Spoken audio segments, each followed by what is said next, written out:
नमस्कार, बेबस विपक्ष देख रहे हैं आप और मैं हूं आपके साथ शिवानी रतूड़ी। बिहार की राजनीति एक बार फिर गर्मा गई है। पूर्व सांसद पप्पू यादव की गिरफ्तारी ने सियासत में ऐसा भूचाल ला दिया जिसमें सत्ता और विपक्ष आमने सामने खड़े नजर आ रहे हैं। एक तरफ सरकार कानून के दायरे में कार्रवाई की बात कर रही है तो दूसरी तरफ विपक्ष इसे राजनीतिक बदले की कार्रवाई बता रहा है। राहुल गांधी, प्रियंका गांधी और अब तेजस्वी यादव के समर्थन के बाद ये मामला सिर्फ गिरफ्तारी तक सीमित नहीं रह गया है। दूसरी तरफ तेजस्वी के नेतृत्व पर भी सवाल उठ रहे हैं और वो खुद ही सवालों के घेरे में आ गए हैं सरकार को घेरने के चलते। क्या कुछ चल रहा है उस पर चर्चा करेंगे, लेकिन उससे पहले एक नजर डालते हैं बिहार के टॉप हेडलाइंस पर। पप्पू यादव की गिरफ्तारी पर विपक्ष एकजुट, राहुल, प्रियंका, तेजस्वी का समर्थन, बिहार की सियासत गरमाई। तेजस्वी के स्वागत पर सियासी संग्राम, जेडीयू का आरोप, आरजेडी में भगदड़, रोकने का ड्रामा। पप्पू यादव से बजट तक तेजस्वी का एनडीए पर बड़ा हमला, अब खुद सवालों के घेरे में। सबसे पहले बात करते हैं पप्पू यादव की। तो पूर्व सांसद राजेश रंजन उर्फ पप्पू यादव को कांग्रेस नेता राहुल, प्रियंका गांधी के बाद अब आरजेडी नेता तेजस्वी यादव का भी समर्थन मिला है। 31 साल पुराने मामले में पप्पू यादव की गिरफ्तारी पर उनको राजनीतिक के साथ भावनात्मक समर्थन भी मिलने लगा है। आरजेडी नेता तेजस्वी यादव ने पूर्व सांसद राजेश रंजन और पप्पू यादव की गिरफ्तारी पर कड़ा विरोध करते हुए कहा कि सरकार विपक्ष की आवाज दबाने की कोशिश कर रही है। पप्पू यादव पटना में नीट छात्रा मामले में लगातार सरकार पर हमला कर रहे थे, सरकार से सवाल कर रहे थे, कई चीजें उजागर कर रहे थे। इससे सरकार असहज हो गई, इसलिए उनकी आवाज को बंद करने के लिए सरकार ने एक पुराने मामले में गिरफ्तार कर जेल भेजने का काम किया, ऐसा तेजस्वी यादव का कहना है।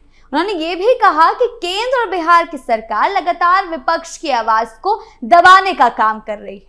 राहुल गांधी ने पप्पू यादव की गिरफ्तारी पर सोशल मीडिया एक्स पर लिखा था कि पटना में नीट की आकांक्षी छात्रा की संदिग्ध परिस्थितियों में हुए मामले के बाद मौत और उसके बाद पूरी कार्रवाई ने सिस्टम को गहरी सिद्धांत को उजागर कर दिया है।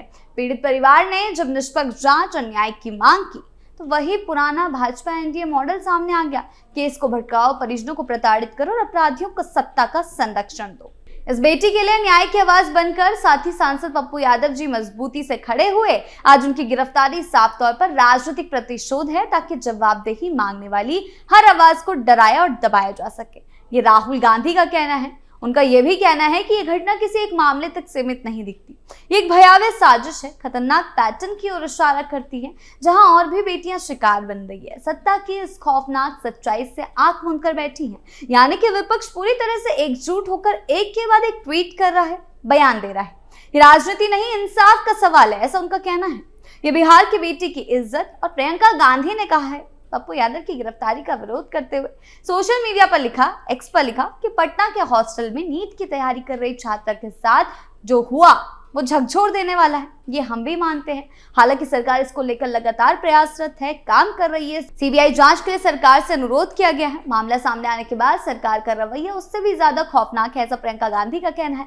एफआईआर दर्ज होने से लेकर जांच और कार्रवाई तक सब कुछ संदिग्ध बना गया, यानी कि इस मामले के बाद पूरा विपक्ष एकजुट हो गया है सरकार के खिलाफ। हालांकि केस दर्ज 31 साल पुराना है, लेकिन उसने आज बिहार की सियासत को गर्मा कर रख दिया है। राहुल गांधी से लेकर प्रियंका और तेजस्वी यादव तक पप्पू यादव के समर्थन में तो आ गए, लेकिन उसमें भी राजनीति करने से सरकार को घेरने, क्योंकि ये तो पूरी दुनिया ने देखा है कि कैसे पप्पू यादव को राहुल गांधी तवज्जो नहीं देते हैं और तेजस्वी और पप्पू यादव की तो बनती भी नहीं है। तो अभी समर्थन देना ये सिर्फ और सिर्फ राजनीतिक बयानबाजी है और कुछ नहीं।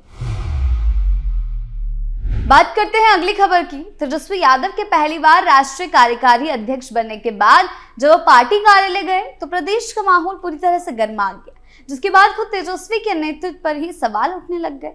जेडीयू प्रवक्ता मनीष यादव ने आरजेडी पर कड़ी टिप्पणियां की हैं। उनका कहना है कि विधानसभा चुनाव में आरजेडी की करारी हार के बावजूद पार्टी कार्यालय में जो भव्य स्वागत हुआ, उत्सव मनाया गया, वो सिर्फ उपलब्धियों का जश्न तो नहीं था। उनका कहना है कि ये कार्यक्रम पार्टी के अंदर बढ़ते असंतोष और संभावित अव्यवस्था को रोकने के लिए किया गया। एक राजनीतिक नाटक था जो आरजेडी में मच रही भगदड़ को सिर्फ ढकाने की एक कोशिश थी। उनका साफ कहना है कि ये सिर्फ आरजेडी में भगदड़ रोकने का ड्रामा चल रहा है। मनीष यादव ने यह भी कहा कि जिन नेताओं के नेतृत्व में महागठबंधन को चुनाव में हार का सामना करना पड़ा, आज वही नेताओं को भव्य तरीके से पार्टी कार्यालय में स्वागत किया जा रहा है। उन्होंने इसे नैतिक और सिद्धांतों की राजनीति के खिलाफ बताया और कहा कि हार की जिम्मेदारी स्वीकार करके नेताओं को पद छोड़ देना चाहिए, लेकिन इसके बजाय हार के बाद नए नए पद बांटे जा रहे हैं, उत्सव मनाया जा रहा है। मनीष यादव का कहना है कि ये जनता की भावनाओं का अनादर है।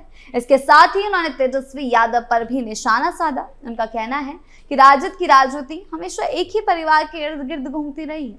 उन्होंने साफ कहा कि जब मुख्यमंत्री पद पर रहते हुए राबड़ी देवी भ्रष्टाचार के मामलों में घिरी, तब उन्हें मुख्यमंत्री बना दिया गया। इसके अलावा पार्टी गठन से अब तक राष्ट्रीय अध्यक्ष पद पर एक ही परिवार का वर्चस्व बना हुआ है। मनीष यादव ने कहा कि ये सब पार्टी में लोकतांत्रिक परंपराओं की वास्तविक स्थिति को दिखाता है। ये भी कहा उन्होंने कि तेजस्वी यादव की मुश्किलें कभी खत्म नहीं हो रही और उन पर हमेशा सवाल उठते रहते हैं। इन टिप्पणियों ने प्रदेश की सियासत में हलचल पैदा कर दी है और इस पर चर्चा शुरू हो गई है। तेजस्वी के नेतृत्व पर सवाल उठने लाजमी है और इसी तरह से सवाल उठा रहा है सत्ता पक्ष। बात करते हैं अगली खबर की। बिहार विधानसभा के नेता प्रतिपक्ष तेजस्वी यादव ने हाल के घटनाक्रमों को लेकर राज्य की एनडीए सरकार पर जोरदार हमला बोला है। उन्होंने सांसद पप्पू यादव की गिरफ्तारी, बिहार बजट 2026 से 27 और नीट छात्र की साथ हुए घटना को लेकर सरकार की कार्यशैली पर सवाल उठाए। तेजस्वी यादव ने कहा, बिहार में आज की स्थिति तानाशाही जैसी है। सरकार अपनी ताकत का गलत इस्तेमाल कर रही है। उनके अनुसार जो लोग सत्ता के करीब है उन्हें बचाया जा रहा है, जबकि निर्दोष लोगों को झूठे मामलों में फंसाया जा रहा है। तेजस्वी ने आरोप लगाया कि पप्पू यादव की गिरफ्तारी भी इसी सोच का हिस्सा है, जिसमें सरकार अपने विरोधियों को दबाने और डराने की कोशिश कर रही है। उनका साफ कहना है कि लोकतंत्र में सवाल पूछना अपराध नहीं होना चाहिए, लेकिन बिहार में सरकार सवाल उठाने वालों को निशाना बना रही है, जबकि ये मामला 31 साल पुराना है और बार बार कोर्ट ने समन भेजा, फिर भी पप्पू यादव कोर्ट में पेश नहीं हुए। वहीं बिहार बजट 2026-27 को लेकर भी तेजस्वी ने सरकार को कटघरे में खड़ा किया। उनका कहना है कि पिछले 20 सालों बिहार में एनडीए की सरकार है, लेकिन इसके बावजूद राज्य की हालत में कोई बड़ा बदलाव नहीं आया। तेजस्वी के मुताबिक हर साल बड़े बड़े वादों के साथ बजट पेश किया जाता है, लेकिन जमीनी हकीकत कुछ और ही है।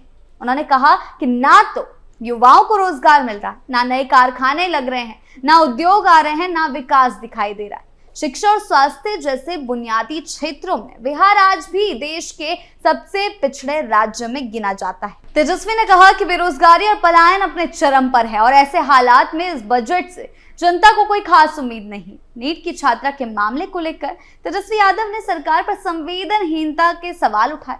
उन्होंने कहा कि सरकार ऐसे मामलों में भी जिम्मेदारी से काम नहीं कर रही, दोषियों पर सख्त कार्रवाई नहीं हो रही है। तेजस्वी का कहना है कि इन सभी मुद्दों को उठाकर वो सरकार की नाकामियों को जनता के सामने ला रहे हैं। हालांकि उनके इन बयानों के बाद सियासत और ज्यादा गर्मा गई। सत्ता पक्ष अब तेजस्वी यादव के सवालों को पलटवार उन्हीं पर आरोप लगा रहे हैं और उन्हें ही कटघरे में खड़ा करने की कोशिश कर रहे हैं। तेजस्वी यादव से लगातार सवाल पूछे जा रहे हैं। उनसे ये जानना चाह रहे हैं कि आखिर उनके पिता यानी कि लालू प्रसाद यादव के शासनकाल में बिहार की क्या स्थिति थी।